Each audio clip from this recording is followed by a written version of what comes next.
कल हमने आपसे एक सवाल किया था कि अगर भारत में चुनाव हो और चुनाव में आपके सामने दो प्रतिद्वंदी हों, आपके सामने एक शख्स डॉक्टर है उम्मीदवार के तौर पर और एक मिठाई वाला है, और मिठाई वाला आपसे ये वादा करे कि वह आपको कुछ भी खाने की छूट देगा और डॉक्टर आपसे ये कहे कि आपको कड़वी गोली खानी पड़ेगी स्वस्थ रहने के लिए। मिठाई वाला कहे आपको व्यायाम करने के लिए कोई नहीं कहेगा, आप जितना चाहे सोइए।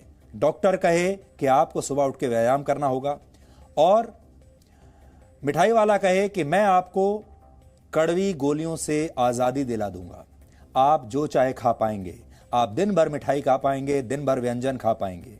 तो आप किसे वोट देंगे?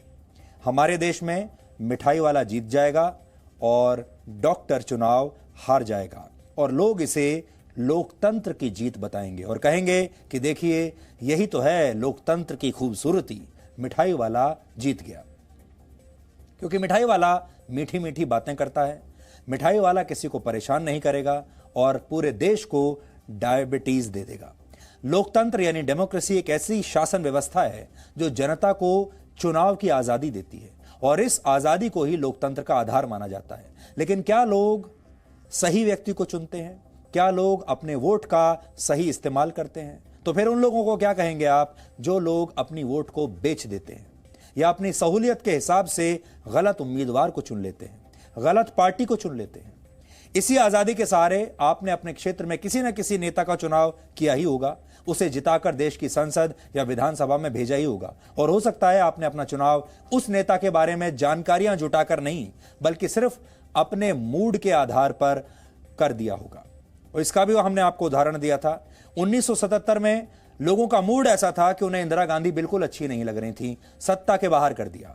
लेकिन 1980 में वही इंदिरा गांधी अच्छी लगने लगी, और उसके बाद इंदिरा गांधी ही नहीं, उनकी अगली 2 पीढ़ियों को भी इस देश ने ऐसे ही मौका दिया। उसी कांग्रेस पार्टी को अब तक देश मौका दे रहा है, और आज भी कांग्रेस पार्टी की 50 सीटें लोकसभा में हैं। तो क्या देश का जो चुनाव होता है वो मूड पर आधारित होता है? लोग वोट अपने मूड के आधार पर डालते हैं या मेरिट के आधार पर डालते हैं? और आजकल भी यही हो रहा है। जब किसान जो विरोध कर रहे हैं अपना नए कृषि कानूनों को लेकर, नए कृषि कानून और जो सुधार इस समय देश में किए जा रहे हैं व्यवस्था में, वो देश के लिए सही हैं और अच्छे हैं, लेकिन ये सुधार बहुत सारे लोगों को पसंद नहीं आ रहे। आज हम गलत चुनाव की इस प्रथा को एक नई खबर के जरिए आपको समझाएंगे, और खबर बहुत ही दिलचस्प है। उसके जरिए आपको अपने देश के चरित्र को करीब से समझने का एक मौका मिलेगा। इंटरनेट सर्च इंजन गूगल ने एक रिपोर्ट जारी की है, और इस रिपोर्ट में बताया गया है कि इस साल यानी वर्ष 2020 में दुनिया और भारत के लोगों ने इंटरनेट पर सबसे ज्यादा क्या सर्च किया। यानी इंटरनेट पर लोगों ने चुनने की आजादी का कैसे इस्तेमाल किया। इंटरनेट पर सबको आजादी है, वो जो चाहे चुन सकते हैं, जो चीज चाहे सर्च कर सकते हैं। लेकिन लोग जो सर्च करते हैं उससे आपको यह पता चलता है कि इन लोगों के मन में क्या चल रहा है और लोग क्या चाहते हैं। तो अब अगर ये क्विज हो तो हम आपसे सवाल पूछना चाहेंगे, आपको क्या लगता है 2020 कोरोना वायरस का साल था, आपको क्या लगता है कि लोगों ने पूरे साल इंटरनेट पर सबसे ज्यादा क्या सर्च किया होगा? आप कहेंगे लोगों ने शायद कोरोना वायरस की खबरों को इंटरनेट पर सबसे ज्यादा सर्च किया होगा। लेकिन सच यह है कि भारत के लोगों ने कोरोना वायरस की नहीं बल्कि आईपीएल की खबरों को इंटरनेट पर सबसे ज्यादा बार सर्च किया है। यानी आईपीएल ने कोरोना वायरस को हरा दिया, आईपीएल जीत गया, कोरोना वायरस हार गया। इस साल आईपीएल का पहला मैच 19 सितंबर को खेला गया था। उसी दिन भारत में एक दिन में कोरोना वायरस के 92,000 से ज्यादा नए मामले आए थे। यानी भारत में उस समय स्थिति बिल्कुल अच्छी नहीं थी। लेकिन ऐसी स्थिति में भी भारत के लोग इंटरनेट पर सिर्फ आईपीएल के बारे में सर्च कर रहे थे, कोरोना वायरस से उन्हें डर नहीं लग रहा था। बहुत बहादुर देश है ये। आप कई दिनों से किसान आंदोलन की खबरें देख रहे हैं, लेकिन क्या आपको पता है कि भारत के लोग किसानों के विषय पर इंटरनेट पर कितना सर्च करते हैं? ये बात किसानों को भी पता होनी चाहिए। वर्ष 2020 में लोगों ने प्रधानमंत्री किसान योजना से ज्यादा आईपीएल और अमेरिका के राष्ट्रपति चुनाव के बारे में इंटरनेट पर सर्च किया। दिल्ली में इसी वर्ष फरवरी महीने में नए नागरिकता कानून के खिलाफ हुए प्रदर्शनों के दौरान दंगे भड़क गए थे। आपको लग रहा होगा इस विषय के बारे में तो लोगों ने इंटरनेट पर दिन रात पढ़ा होगा। लेकिन आप हैरान रह जाएंगे कि इससे ज्यादा लोगों ने व्हाट इज विनोद सर्च किया था। विनोद सोशल मीडिया पर काफी वायरल हुआ था। यह एक मीम था, यानी भारत के लोगों ने कानून व्यवस्था से ज्यादा एक मनोरंजक मीम को समझने में ज्यादा समय बिताया।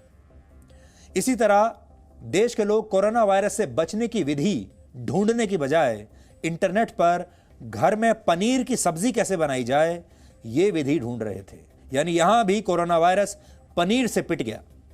हम आपको कुछ और बातें यहां बताना चाहते हैं। हमारे देश में इस साल इंटरनेट पर how to prevent corona virus से ज्यादा how to make dalgona coffee यह सर्च किया गया।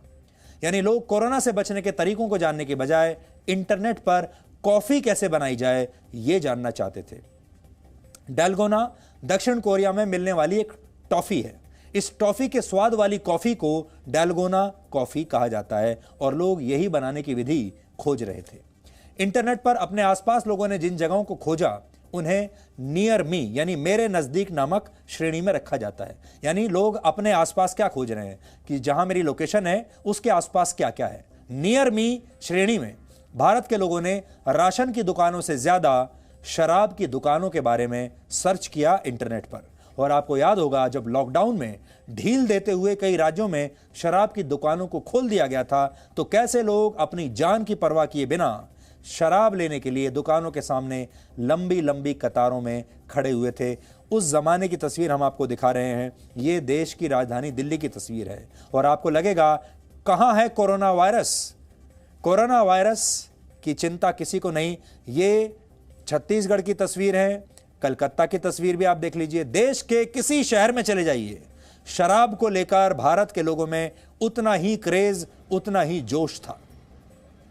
आंध्र प्रदेश देख लीजिए, कलकत्ता देख लीजिए, दिल्ली देख लीजिए, छत्तीसगढ़ देख लीजिए, कोई शहर देख लीजिए। यानी लोगों को अपने स्वास्थ्य से ज्यादा शराब की चिंता थी। और इससे यह पता चलता है कि भारत के बहुत सारे लोगों की प्राथमिकताएं क्या हैं। हम ये तो नहीं कह सकते कि भारत के सारे लोग ही ऐसे हैं। नहीं, सारे लोग ऐसे नहीं हैं। बहुत सारे लोग अनुशासन में भी रहे हैं, बहुत सारे लोग घर से बाहर नहीं निकले हैं, उन्होंने अपनी जिम्मेदारी ठीक से निभाई है। लेकिन बड़ी संख्या में, करोड़ों में ऐसे लोग भी हैं जिन्होंने अपनी जिम्मेदारी निभाई नहीं। गूगल ट्रेंड्स के मुताबिक फिल्मों की श्रेणी में सबसे ऊपर रही दिल बेचारा। यह सुशांत सिंह राजपूत की आखिरी फिल्म थी जो उनके निधन के बाद OTT प्लेटफॉर्म पर रिलीज हुई थी। और दुनिया की बात करें तो इस रिपोर्ट में कोरोना वायरस के बारे में लोगों ने सबसे ज्यादा सर्च किया। यानी दुनिया में सबसे ज्यादा सर्च तो कोरोना वायरस के बारे में ही हुआ है। लेकिन भारत में यह ट्रेंड अलग था। इस सूची में दुनिया में दूसरे नंबर पर अमेरिका में हुए राष्ट्रपति चुनाव के नतीजे हैं। तीसरे नंबर पर American basketball player Kobe Bryant हैं। और इसी वर्ष एक विमान हादसे में उनका निधन हो गया था, तब उनके बारे में बहुत सर्च किया गया था। और दुनिया भर के टॉप ट्रेंड्स में सुशांत सिंह राजपूत का भी नाम है जिनकी इस वर्ष मौत हो गई थी। तब ऐसा लगा था कि कम से कम सोशल मीडिया पर तो लोगों ने सुशांत को न्याय दिलाने का सही चुनाव किया है। लेकिन कुछ दिन के बाद लोगों का मूड बदल गया और लोगों ने सुशांत सिंह राजपूत को भुला दिया और देश में दूसरे मुद्दे हावी होने लगे। इसलिए हम बार बार आज ये कह रहे हैं कि चुनाव करना, चुनाव में वोट देना एक स्किल यानी कौशल है और इस कौशल के बिना किसी देश के लोगों से सही चुनाव की उम्मीद नहीं की जा सकती।